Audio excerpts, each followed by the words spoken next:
নমস্কার বন্ধুরা, আমি সুস্মিতা ক্রিয়েশনে আপনাদের সকলকে স্বাগত জানাই। আজ আমি আপনাদের সাথে শেয়ার করছি বাসমতি চালের বাসন্তী পোলাও। বাসন্তী পোলাও আর মাটন কষা আমার তো খুবই ভালো লাগে। আপনার কেমন লাগে আমাকে অবশ্যই কমেন্টে জানান। চলুন তাহলে কথা না বাড়িয়ে ভিডিওটা স্টার্ট করা যাক।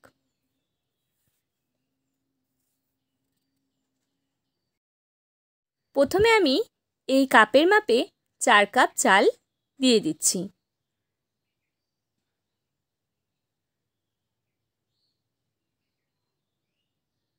এরপর চালটাকে পরিষ্কার করে ধুয়ে নিচ্ছি। চালটা ধোয়ার সময় হালকা হাতে প্রেসার দিয়ে ধুয়ে নেবেন। যদি জোরে জোরে ধুতে যান তাহলে কিন্তু চালটা ভেঙে যেতে পারে। এরপরে একটা থালা নিয়ে নেবেন, চালটা ঝরিয়ে নিয়ে থালার মধ্যে এইভাবে করে ছড়িয়ে দেবেন। এরপর 5-10 মিনিট এইভাবে করেই রেখে দেবেন। তারপরে এর মধ্যে দিয়ে দেবেন 2 চামচ পরিমাণে হলুদের গুঁড়ো, আর দিতে হবে 1 চামচ পরিমাণে আদা বাটা। এরপর সব কিছুকে ভালো করে মিশিয়ে নিতে হবে। একদম হালকা হাতে মেশাবেন, যেহেতু চালটা ভিজে ভেঙে যাওয়ার কিন্তু সম্ভাবনা থেকে যাবে। এরপর এর মধ্যে 1/2 চামচ পরিমাণে গরম মশলা গুঁড়ো দিয়ে দেবেন, আর 1 চামচ পরিমাণে ঘি এর মধ্যে দিয়ে দেবেন।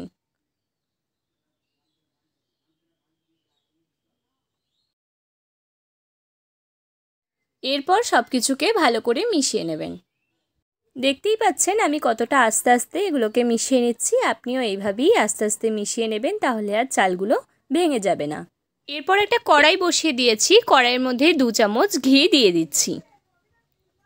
ফোড়নে দিয়ে দিচ্ছি 2টো তেজপাতা, 2 টুকরো দারুচিনি, 4-5টা লবঙ্গ আর 4টে এলাচ। ফোড়নটা হালকা ভেজে নিয়ে কিছু কিশমিশ আর কিছু কাজু এর মধ্যে দিয়ে সেগুলোকেও ফোড়নের সাথে ভেজে নিচ্ছি। এরপর চালটা এর মধ্যে দিয়ে দিচ্ছি। চালটা দিয়ে সব কিছুকে ভালো করে ভেজে নিচ্ছি।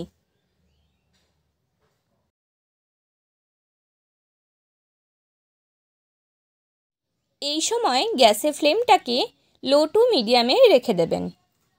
চালটা ভাজা হয়ে গেলে এর মধ্যে আমি 8 কাপ পরিমাণে জল দিয়ে দেব, আর পরিমাণ বুঝে নুন দিয়ে এটাকে সেদ্ধ হতে দেব। যতটা চাল দেবেন তার ঠিক ডবল পরিমাণে জলটা দিয়ে দেবেন। এটা মিডিয়াম ফ্লেমে 10 মিনিট সেদ্ধ করে নিয়েছি, দেখতেই পাচ্ছেন। এরপর আমি এর মধ্যে পরিমাণ বুঝে চিনিটা দিয়ে দেব। চিনিটা দিয়ে আর গ্যাসে বসিয়ে রাখার দরকার নেই। চিনিটা দিয়ে হালকা নাড়াচাড়া করে নিয়ে এটাকে নামিয়ে নেবেন।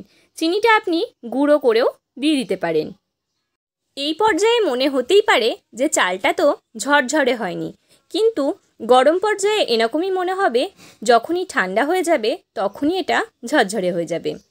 দেখতেই পাচ্ছেন কতটা ঝরঝরে এটা হয়ে গেছে। এইভাবে আপনিও একবার বানিয়ে দেখুন, আশা করছি ভালো লাগবে। ভিডিওটা ভালো লাগলে একটা লাইক করুন, শেয়ার করুন এবং আমার চ্যানেলটিকে সাবস্ক্রাইব করে আমার পাশে থাকুন। সাবস্ক্রাইবের পাশে বেল আইকন বাটনটা ক্লিক করে রাখুন, যাতে আমার ভিডিও আপলোড করার সাথে সাথে আপনি সবার প্রথম আমার ভিডিও দেখতে পারেন। নমস্কার, ভালো থাকবেন।